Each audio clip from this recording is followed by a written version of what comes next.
Welcome to Pocket Fiction by Steve Cook.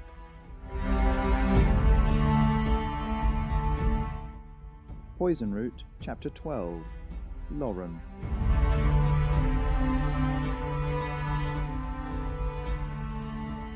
Trip's eyes took some time to accustom themselves to the low light in the workshop. He moved further in, stepping carefully around the piles of brass workings and leather sheets. "Hello," he said, his voice swallowed by the huge jumbled space. He cleared his throat. "Anyone in here?" To his left and right, long benches were piled high with all sorts of odds and ends. It was like a combination laboratory and junkyard. Light leaked in from the gaps between the roof slats, razors of gold with dancing dust motes drifting slowly down. There were more of the glass globes strung from wire all across the ceiling, like the ones from the town. Around the corner of the bench was what seemed to be a larger pile of metal rubbish, partially covered in a sheet. What looked like a claw was poking out from underneath, another part that looked like a boot. Suddenly the sheet covering it rippled, and it moved. Trip froze, heart in his throat, as he realized it was man-shaped. Long seconds passed. Then it moved again, and this time Trip saw it, the wind blowing through a small gap in the boards, gently lifting parts of the sheet. It wasn't alive, wasn't even capable of life, just some sort of suit of armor. He straightened up from where he had been crouched. As his head came up, it collided with a large flat piece of metal sticking off one of the benches. The sharp pain came at almost the same time as the rattling cacophony of hundreds of brass parts falling off the bench, hideously loud in the darkened workshop. It seemed to go on forever. One final piece rattled down, landed on its edge, and rolled away. Trip clutched at his head, holding his breath as the noise echoed around and finally died away. He slowly breathed out. The glass spheres flashed into life, illuminating the entire workshop. Trip screwed his eyes shut against it, barely able to keep them open. "Who are you?" The voice was young, female. Trip blinked to try and clear his vision. "I'm Trip," he said. "Trip the burglar?" the voice asked. Trip scowled. "Trip, monk of the Order of the Leaves."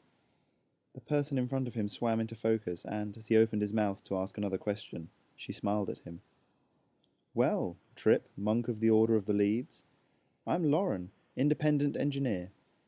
Trip took in her shirt with the sleeves rolled up to her elbows, long heavy apron designed for a blacksmith.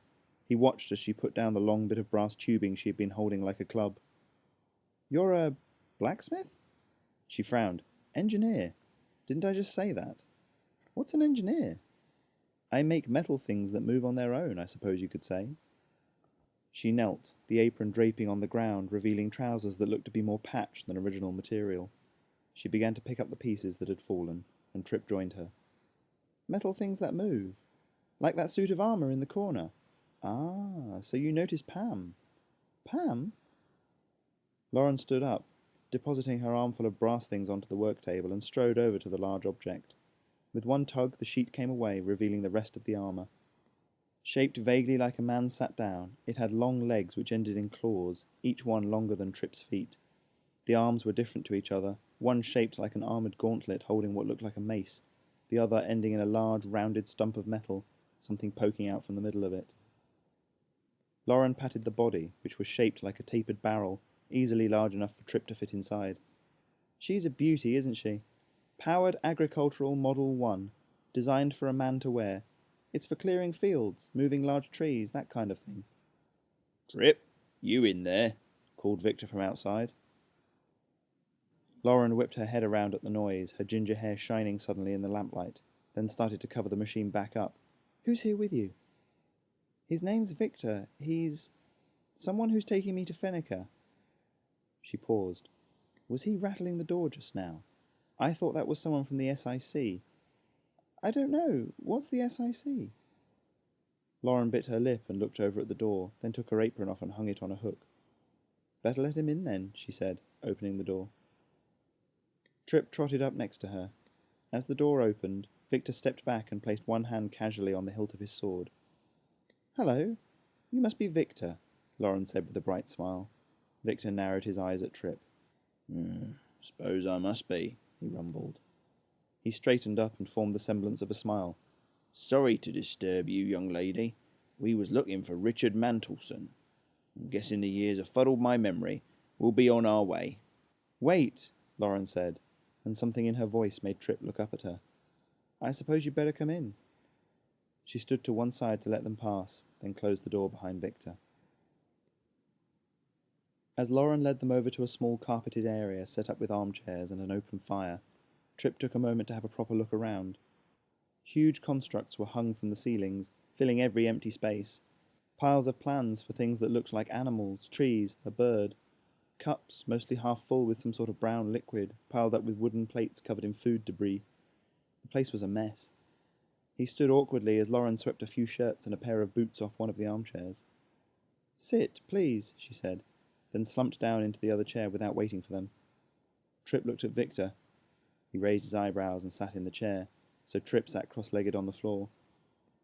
Maybe I should introduce myself properly, Lauren said, staring into the cold fireplace. My name is Lauren Mantleson. Richard was my father. Her hand went to the open neck of her shirt, fishing out a thin golden chain from which dangled a pendant. There was silence for a moment. Then Victor said, I'm right sorry to hear he's gone. Trip heard the gruff note in his voice and looked over at Victor, but the man was staring at the floor.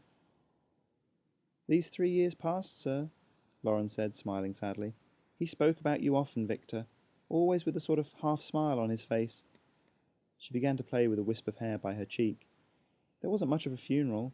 He had a couple of friends from the SIC, me. I didn't know where you were to get a message to you. You two must have had some adventures back in the day. Victor grunted, then ran his hands over his closely cropped hair. We had a few flings, aye. He sat forward, a smile beginning to play over his lips. I remember one time it was me and him, back to back, and these enormous centipedes on every side. Then, all of a sudden... He stopped, and his face clouded over. Well, that was a long time ago. I'm sure you can tell us about it later, Lauren said. For now, what brings you here? Taking the boy to Fenneker, looking for reliable transport. Time was, your father ran the fastest ferry from here to there. The brass-bottomed Belle? It's out back. Hasn't run in years. Reckon I could get it going. She gave a sly smile. For a price. Come on out back. She got up and crossed the room. Damn people. Always got to have a price. Trip turned and looked at Victor in disbelief. The man paused, halfway out of his chair. Never mind, he said gruffly. Forget I said anything. Trip shook his head and followed Lauren out of the back of the workshop, down a small path that led to the river. A pier there was badly in need of repairing. The planks were rutted and scratched. Piles of poorly coiled rope were frayed and disintegrating as they were exposed to the elements, and the metal fixings were rusted through. He carefully picked his way between small crates and a wooden barrel that was leaking something black and sticky. Not had much occasion to use the Belle now that Dad's gone, Lauren was saying. He used to get her out all the time, fetes and the like. He did the yearly convoy to Fenneker as well. She started to pull on the corner of some sort of heavy material covering an enormous shape half in the water.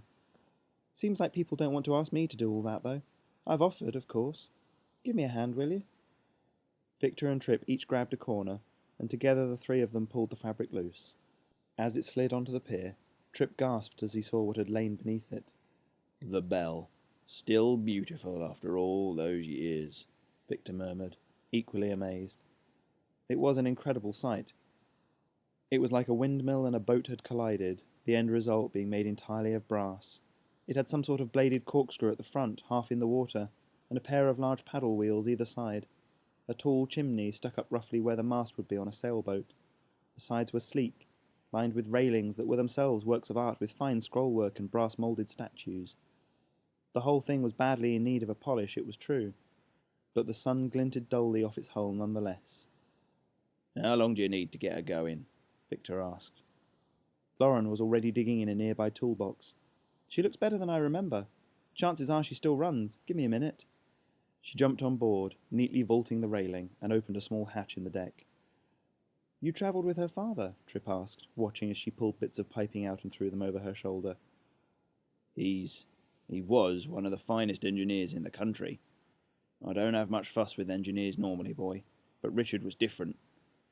Victor turned and began to wander slowly back up the pier. Different how? Listen, boy, things was different altogether back then. Trip followed Victor, who sat on a crate leaning against the wall of the workshop. The world was younger. I was younger. Still a hero. You're a hero now. To me. Look at me, boy. I'm old. I've retired. Every morning I wake up and I can't straighten up for half an hour. I can't eat spicy food. I can't even go to the... Whatever Victor had been about to say was cut off by a roar that made them both jump. Belching smoke and steam, the brass-bottomed bell had come back to life.